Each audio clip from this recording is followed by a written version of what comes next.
তো আমরা চলে আসছি আজকে ডাব চুরি করার জন্য। আমি নিজে গাছে উঠে গেছি, উঠে গেলাম।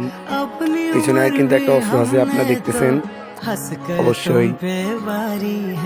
এখন গাছের ময়লা পরিষ্কার করলাম। এখানে আছে ফরহাদ, সবাই আছে, রাফি কাকা তাও কিন্তু খুব ভালো মনের মানুষ, তাই তাদের কাছ থেকে ডাবটা চুরি করতে পারলাম। এখন আমরা সবাই চলে যাচ্ছি মূল গন্তব্যে, যেখানে গিয়ে আমরা ডাবটা কাটবো আর কি খাবো। আমার সামনে দেখতে পাচ্ছেন যে কাকু, ইমন কাকু, ও কিন্তু অনেক মেয়ে লাভার আর কি, এখন ডাব লাভারও হয়ে গেছে। এখন আমরা সবাই চলে আসছি, বসে ডাবটা ফিল নিব। দেখতে পাচ্ছেন সবাই একসাথে বসছে, রাবি কাকু কাটতেছে খুব সুন্দরভাবে। ডাব কাটা কিন্তু খুব সুন্দর হচ্ছে, আমাদের সবাইকে কিন্তু উনি হেল্প করবে ডাব কাটাতে। সবাই কাটা শেষ, আমরা সবাই খাবো। চিয়ার্স।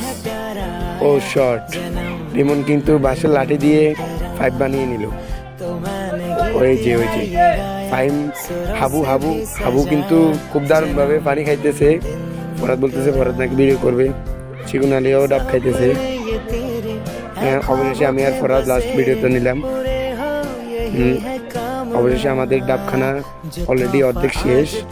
ডাব খাওয়ার পর আমাদের আর কমিশন আছে, যেটা হচ্ছে ডাব খাওয়া শেষ, যেটা হচ্ছে